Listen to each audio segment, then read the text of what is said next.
Can you imagine what it would be like if there wasn't love? Can you picture what life would become?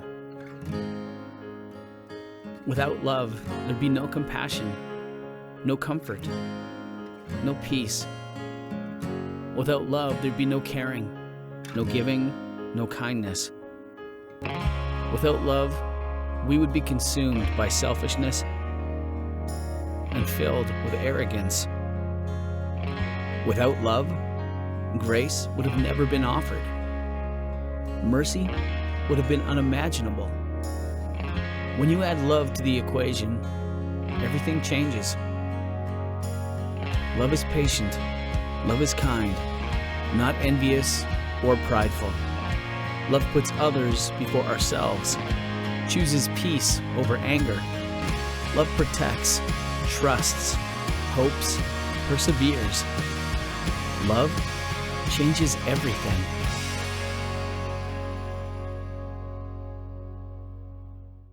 Friends, I can't imagine, like what the video said, I can't imagine life without love. No compassion, no caring, no comfort, no giving, no kindness. Our lives will be full of bitterness, unforgiveness, selfishness. When we remove love, I don't know what is the sense of to live life, right? And if we have a wrong understanding of love, of what really love is based on the standard of God and definition of God, that will also impact our lives. In my personal email, let me share with you. I put this in the quote that along with my signature. I said there that your view of love will impact everything about your life. Our understanding of love, how we show love to people, how we communicate love to people will really impact our lives. Love is the game changer on how to win with life. And that's why in the next 4 Sundays, for the month of love, we will be talking about love. We will be talking these 4 loves that we can find in the Bible. Eros is a romantic love. It is a love for marriage, marital love between husband and wife. And yes, this is more of sexual passion, a desire for deep and exclusive affection, exclusively for marriage. But for those of you who are not married, we can learn actually a lot from this kind of love. And that we'll talk about that in a short while. Second, next Sunday, we'll be talking about storge. This is a familial love. It's a love embodied between parents and children relationship, whether biological or spiritual family. This is the love that binds us together. And the kind of love that's shared through a familiarity between people who relate in familiar ways, right? So there's what we call we're too familiar with each other. That's why we can joke around each other. That is the love that you shared with each other. And then in the third Sunday, we'll be talking about philia. This is where the word Philadelphia came from, and that means a brotherly love, a friendship kind of love, a love shared between friends. And this is the most general form of love actually mentioned in the Bible. Love one another, care for one another. This means that respect one another. That is have compassion for one another or for people in need. That is the kind of love that was referring in that in the Bible. We'll talk more about that in the third Sunday. And then we will conclude this series in the fourth Sunday of this month about the love of God for us. And that is a common love that we always talk about during Sunday message, the agape, the unconditional, sacrificial, selfless love of God for you. This is the noblest kind of love, the highest standard of love, the love of God for you and me.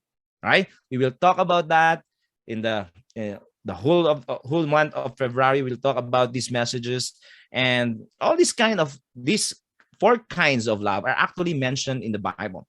It was described in the Bible. It was commanded to love like this in the Bible. We need to have a right understanding of this kind of love so that we can show love the right way. If we don't have a right understanding of these kinds of love, then we cannot show love the right way. For the whole month of February, we will have this series, Loves in the Bible. Now, there are different kinds of love that evolved over time.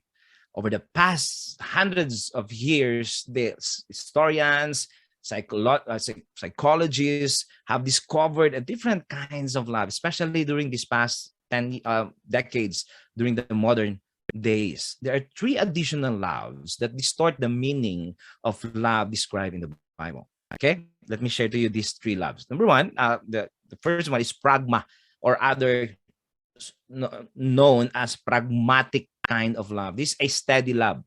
This is a standing love. This is a practical love.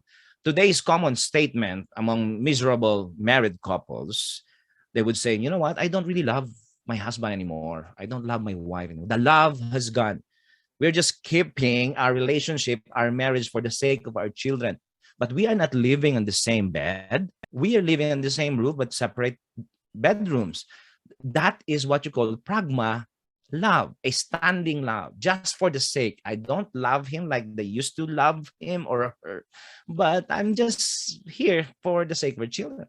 The love is gone. Or another way of saying this is actually we're just staying together for practicality's sake, for money, because divorce is so costly.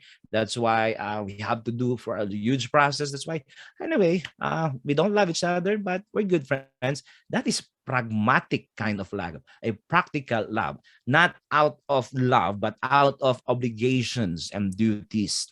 This kind of love is actually common to countries who are their arranged marriages or allowed or accepted arranged marriages, right?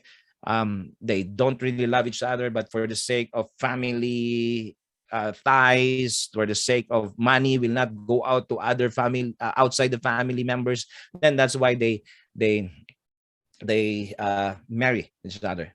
Or in some other countries, mostly here in North America, the solution to their problem of divorce is actually the pragma kind of love.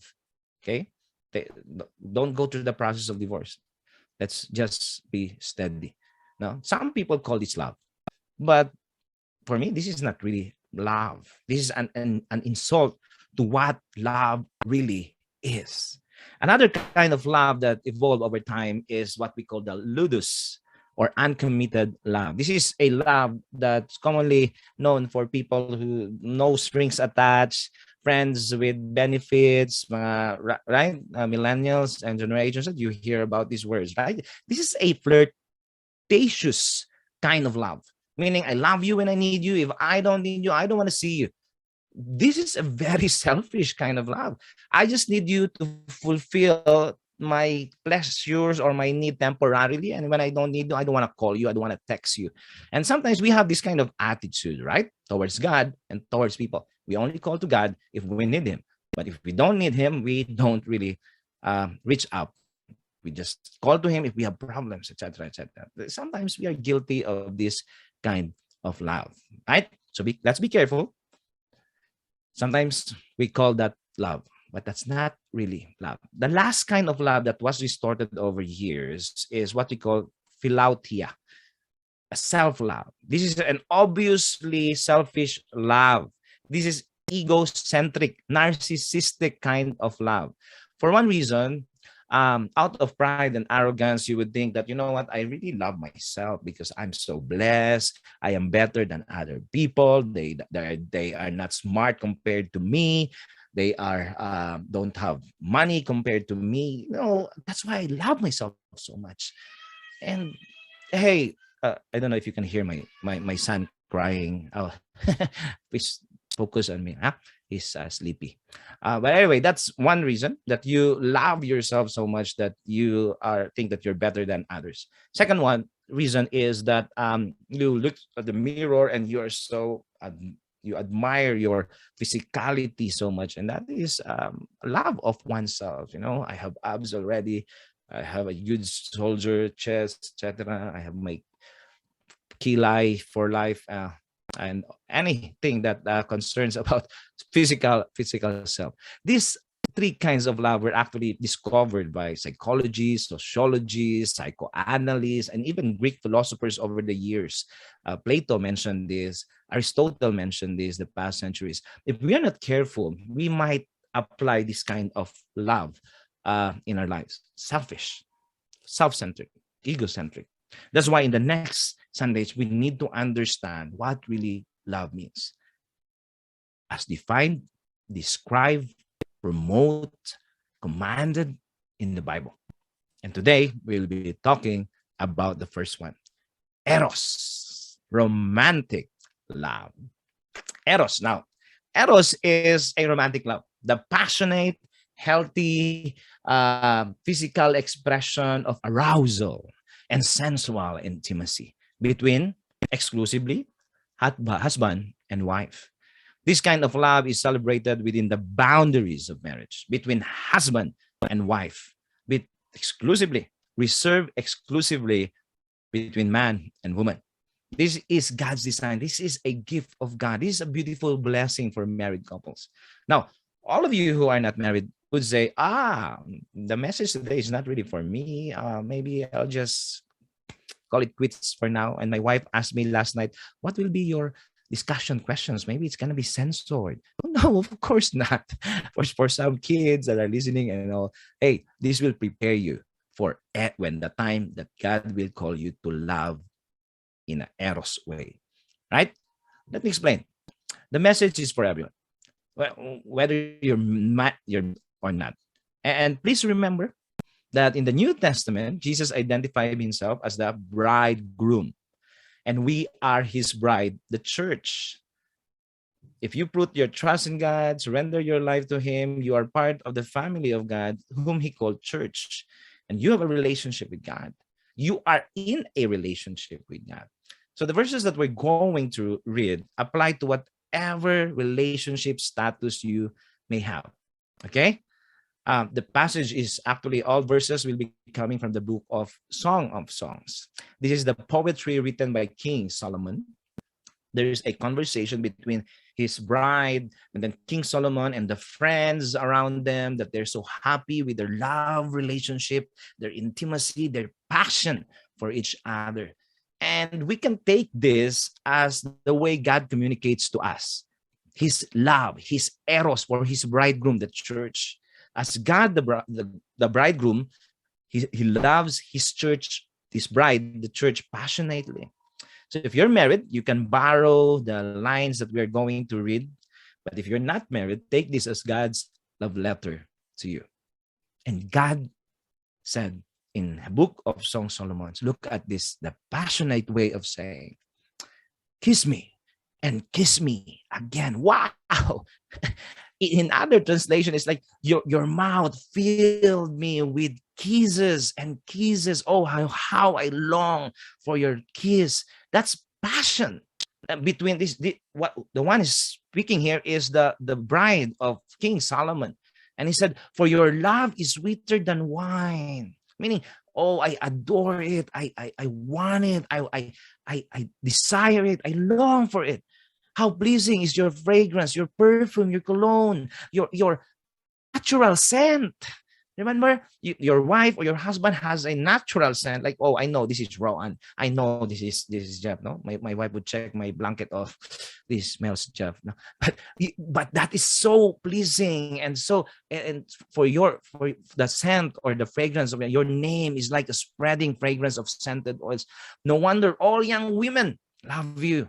And this is the statement of the bride of King Solomon. And she said, take me with you. Come, let's run. The king has brought me into his bedroom. This is a passionate love. Can you sense the passion in this conversation? And you can use this, wives, to your husband. You can say that, oh, kiss me again and again. No, this poetry illustrated the passionate love of King Solomon to his new bride, and hers for him. However, this can also be a statement of God for you as his bridegroom. If you're married, again, this must be a picture of your relationship. unending passion of love from the time you're courting with each other until this time, 10 years pass by, 20 years, 30 years. This must be the picture of your relationship, that you still desire your husband to cuddle you, to kiss you. Isn't that amazing? Now, if you're single, this must be a picture of your relationship in the future with your husband or your wife. Or you can take this as a picture of your relationship with God, your bridegroom, and his name is Jesus. So what we're going to do is, I was really thinking, how can I share this Eros in a way that everyone can still relate? This is easy to share if I'm sharing exclusively for married couples. So what I'm going to do is I'm going to share with you 5 signs that you are loving passionately, or you are in a passionate love relationship. Okay. Now you can check your marriage. Are we experiencing this? Are we in this kind of relationship? So I'll give you 5 signs that you love passionately. Okay. The first one is there's joy. You experience joy in your relationship. Of course, if there's no passion, there is no joy. Now, what I mean here is you make memories together. You laugh together. Someone said that those who laugh will last. Now, if you laugh together in your relationship will last. And there's a passion that will fuel your relationship to last. So there's a mutual pleasure. There is a attitude of gratitude in that relationship where you share the same passion of loving each other. You laugh with small stuff, you laugh with big stuff. Can you check your relationship today if you have this kind of experience? Okay. Don't look at your wife or your husband, but think about it. Are we really experiencing joy in our relationship? In continuation to what we just read, this is the part where the friends of the bride and the groom said these words. We, the friends of bride and groom, we will rejoice in you and be joyful. They are so joyful with the relationship that they are seeing in Solomon and his new bride.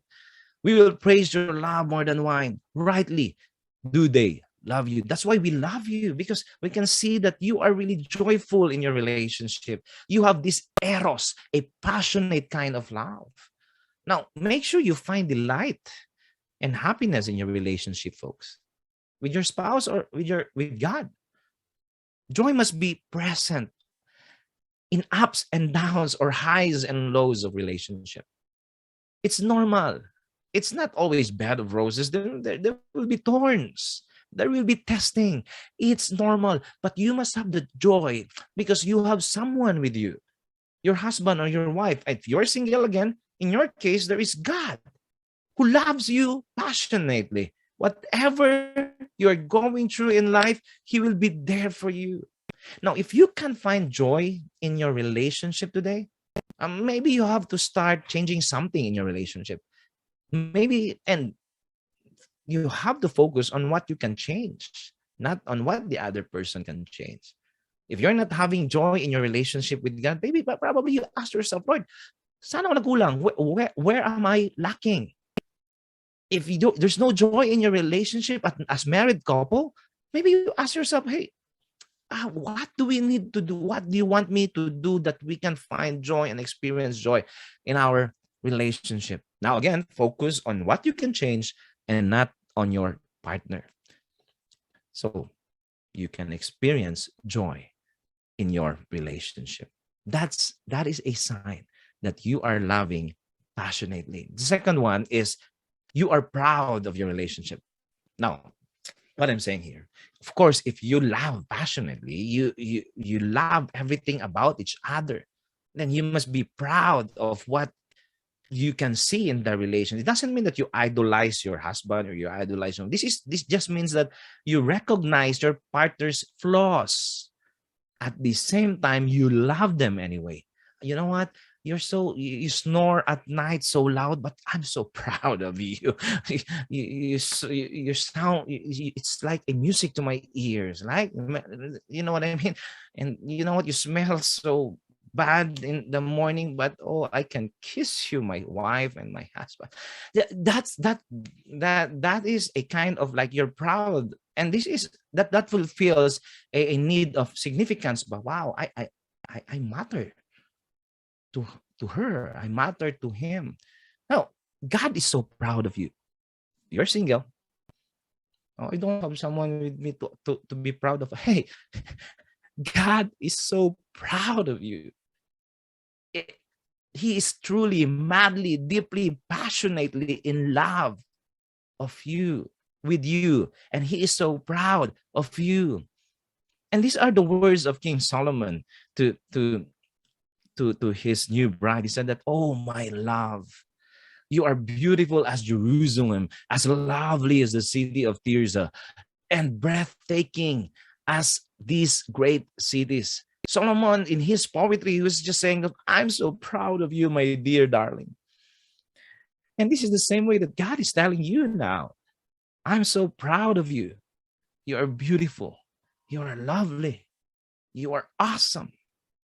And a few verses after that, in verse 8 and 9, King Solomon said, even among 60 queens and 80 concubines, oh, that's how many Solomon wives during that time. Now, it's not encouraged in our culture today, but that's not applicable anymore. So it's just the Bible is just describing what it was their culture during their time. But what Solomon is saying is, you know what? Among 60 queens I have, and 80 concubines, and countless of young women who desires to marry me, I will still choose my dove, my perfect one. Wow! Ay, di ba? Alam mo, of all people that niligawan ko in the past, I would still marry you. Ah, right? The wives, do you want to hear that, right? That your husband will tell that, you know what? If I can go back time, I will still marry you. Ah. Now, actually, in chapter 7 of Song of Solomon or Song of Songs, it was mentioned that there are 9 body parts were mentioned and praised by the husband. Like your feet is so beautiful, your thighs, your navel, your breast, your neck, your eyes, your nose, your meaning. This statement is just saying that I am so proud of you. And how would you feel if your lover would tell that to you? You know what? I'm fearfully and you're fearfully and wonderfully made by me. I am the lover of your soul. I am your bridegroom, and I'm passionately in love with you. For me, I would be proud. I mean, it's like, Lord, wow, thank you for that kind of love. You'll be proud because your lover is so proud of you. If you are in that kind of relationship right now, check your marriage relationship, check your relationship with God, and check your other relationships. If you're proud, then you are passionately in love. The third one, sign that you are prioritizing, that you are loving passionately, is you're prioritizing your relationship. In a passionate relationship, you desire a long conversation, right? You desire to talk about any topic under the sun. And then you desire that, come on, we just want to be with you. You know what? Love is not only taking. Love is about giving, not necessarily resources, but giving your time, giving your energy. Prioritizing your relationship also shows respect to the person, to your lover, or to the beloved. You are not taking the relationship for granted, that you find time and you set aside your cell phone, you set aside the TV or movies, etc. But you just want to sit and talk about anything. And my wife and I did that last Monday. I was like, come on, let's go for 2.5 hours. Let's just have a break. And we went to a date. And because we want to prioritize our relationship. And when you do that, love flourishes. If you respect If there's respect in a relationship, love flourish and builds passion. When you respect your partner's values, opinions, thoughts, ideas, suggestions, and stories, you let him, you allow him to finish talking before you talk or butt in. You spend time on listening. That is respect. That is prioritizing someone. There's always more to learn to your husband in the person, right? In your husband or your wife. You just have to find time to prioritize the relationship. And that's the same way with God. And that's why in Songs 8:6-7, it says, "You always keep me in your heart and wear this bracelet to remember me." That's the statement of the wife. The passion of love bursting into flames is more powerful than death, stronger than grave. And then she said this: love cannot be drowned by oceans or flood. It cannot be bought, no matter what is offered. Meaning, whatever, how busy you are, the opportunities at work and career, etc. Hey, love cannot be bought. Prioritize your relationship. Always keep your lover in your heart. That is what it means to love passionately. For those of you married couple, when was the last time you had a date? When was the last time you had talk without interruptions? If it was a long time ago, maybe you can start this week or next week or the next week or during this love month. Now, for those of you singles, when was the last time you had a date with your lover, God? When was the last time you really like, wow, Lord, this is wonderful. Thank you for your word. Thank you for your encouragement. When was the last time you set aside your schedule or your cell phone to spend time with God, to listen to Him?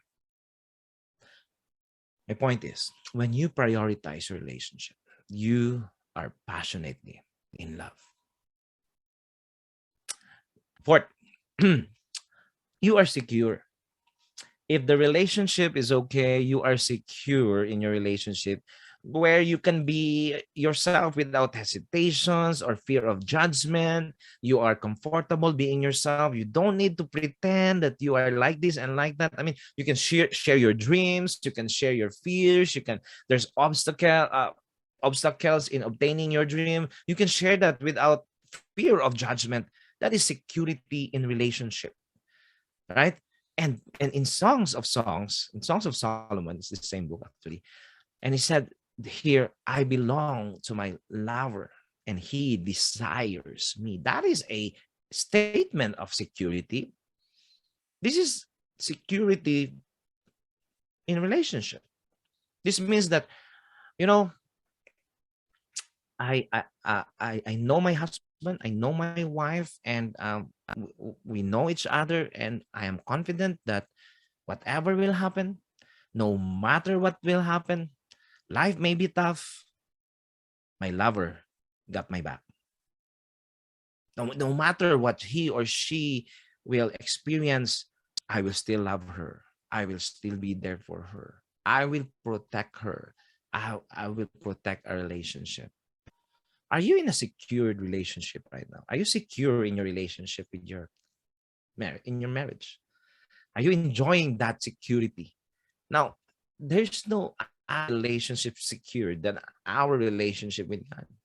God mentioned, I will never leave you nor forsake you. In the book of Romans, it started with there's no condemnation, there's no separation when you experience the love of God. Can you imagine that security? When you experience the love of God, God said, hey, neither death nor life, nor angels, nor demons, nor any principalities will be able to separate you from the love of God. What a security. Are you in love passionately to God? God is so passionately in love with you. I think we should love him back with that kind of passion. The last in my list is this. You make things You make things exciting in the relationship. Remember that relationship is a two-way, and it's a give and take, take. Okay, so you can personally do to. So what can you personally do to make your relationship exciting? It's you. Like, what should I do to make my marriage, our marriage, exciting? Wives, you can tease your husband, you can date your wife, show your muscle. I mean, you can do anything just to make your relationship exciting.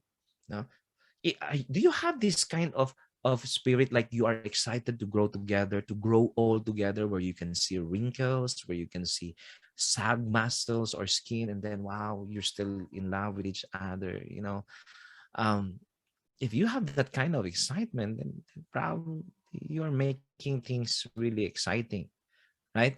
Now, what is your common vision for your husband? Are you developing that? Are you in the same page of achieving that vision?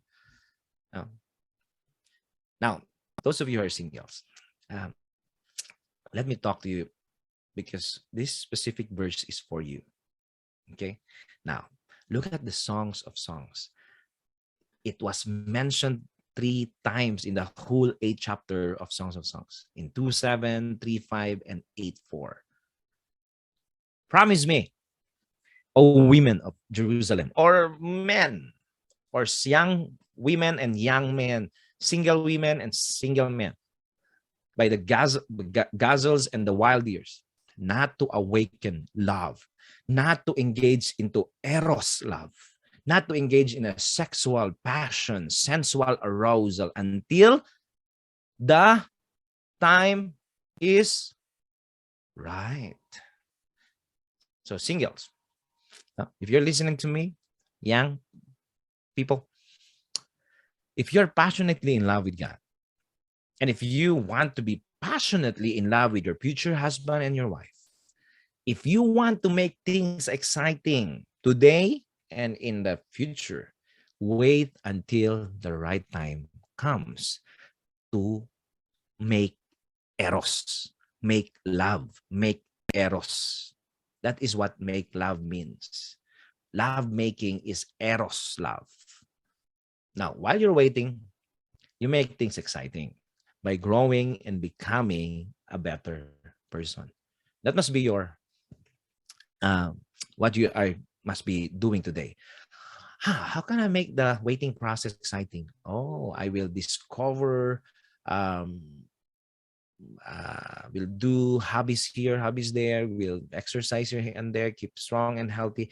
That's how you can make life exciting until the right time comes. Friends, these are the signs that we are passionately in love with our spouse and your husband, or in love with the relationship, or in love with God. This is also true in how much God loves us. God loves you passionately. He's passionately in love with you.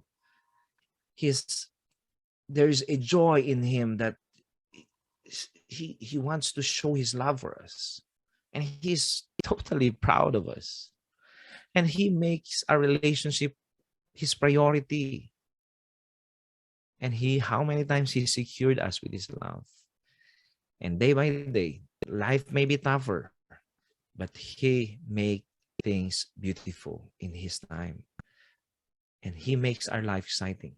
And Jesus said that he came that we might have life and have it abundantly. Life, exciting life to the full. That is how much God loves us.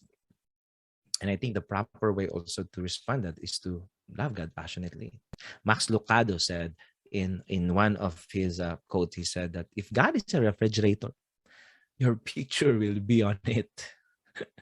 If we had a wallet, if wallet's still used, your photo will be in it. He sends you flowers every spring and sunrise every morning. Hey, face it, my friend. He is crazy about you. That is how much God loves us. That is how much God truly, madly, deeply in love with us. And not only that, he wants us also to experience the joy of intimacy, the passionate love in all our relationship, in our relationship with him, in our relationship with our husband and wife, in our kids, with our friends, in our family, in the ministry, in the family of God. He wants us to experience that kind of relationship. And knowing that God is passionate for us, I think the proper way is to be passionate in a relationship with him.